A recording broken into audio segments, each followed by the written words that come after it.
Hi అండి, ఎలా ఉన్నారు? అందరూ బాగున్నారు? అందరూ బాగుండాలి, అందులో నేను మా ఫ్యామిలీ ఉండాలి అని రోజు 4 కప్పులు గోధుమ పిండి అండి, 1 కప్పు పాలు పౌడరు, పూతరేకులు చేస్తున్నాను చూడండి. గోధుమ పిండితో పూతరేకులు, దోశలు పూతరేకుల్లా ఉంటాయి, బాగుంటాయి. అలా కలిపేసుకోవాలండి. దాన్ని తగినంత వాటర్ వేసుకొని అరగంట సేపు పక్కన పెట్టుకోవాలి. తర్వాత ఆ విధంగా కలుపుకోవాలండి. అరగంట సేపు ఉండాలి. తర్వాత దోశల పెనం ఉంటుంది కదండి, దోశల పెనం మీద వేసుకొని అలా తీయాలని, పలుచగా తీయాలి, బాగుంటాయి. గోధుమ పిండి పూతరేకులు అండి, చూడండి ఎలా ఉన్నాయి. దోశలు పూతరేకులు బాగుంటాయి. గోధుమ పిండితో చేస్తున్నాను. అమ్మాని ఒకసి అంటారండి దాన్ని. బాగుంటాయండి. ఎవరైనా ఈజీగా చేసుకోవచ్చు. గోధుమ పిండి పాల పౌడర్తోనే చేసుకోవచ్చు. అలా గోల్డ్ కలర్ రావాలి. గోల్డ్ కలర్ వచ్చిన తర్వాత అలా తీసేసుకోవాలండి. దానిపైన కొత్త నెయ్యి, పంచదార కలుపుకొని అలా మడత పెట్టుకొని అటుబస్సులు వేసుకోవాలండి. అది పొద్దున్న టిఫిన్ అండి మాకు. బాగుంటుంది. ఎవరైనా ఈజీగా చేసుకోవచ్చు. నా వీడియో లాస్ట్ వరకు చూడండి. లైక్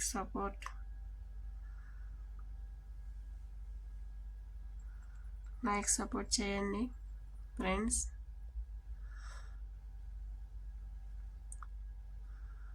ఎవరైనా ఈజీగా చేసుకునేది, ఎక్కువ ఖర్చు అవ్వదండి, బాగుంటాయి. మన ఇష్టం, కూరతోనైనా తినొచ్చండి, పప్పుతోనైనా తినచ్చు, బాగుంటాయి. మా వాళ్ళైతే టీలో వేసుకొని తింటారండి.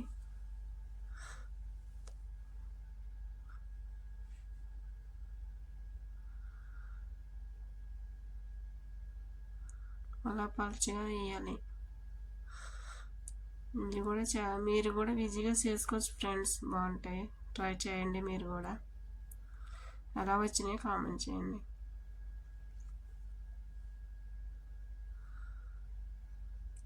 నా వీడియో లాస్ట్ వరకు చూడండి ఫ్రెండ్స్. లైక్ చేయండి, సపోర్ట్ చేయండి.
దీన్ని ఏదో మనీ కబుస్ అంటారండి.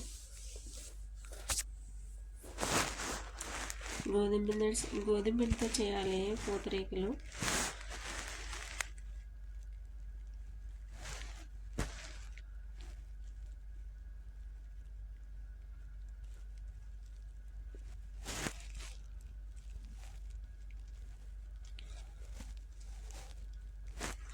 అయిపోయాయండి మొత్తం. వాళ్ళ పంచదార నెయ్యి కలుపుకొని అలా మడత పెట్టుకొని ఆటపాసులు వేసుకోవాలండి. ఈరోజు మా టిఫిన్ అది. బాగుంటాయి, మీరు కూడా ట్రై చేయండి ఇంటికాడ. Okay friends.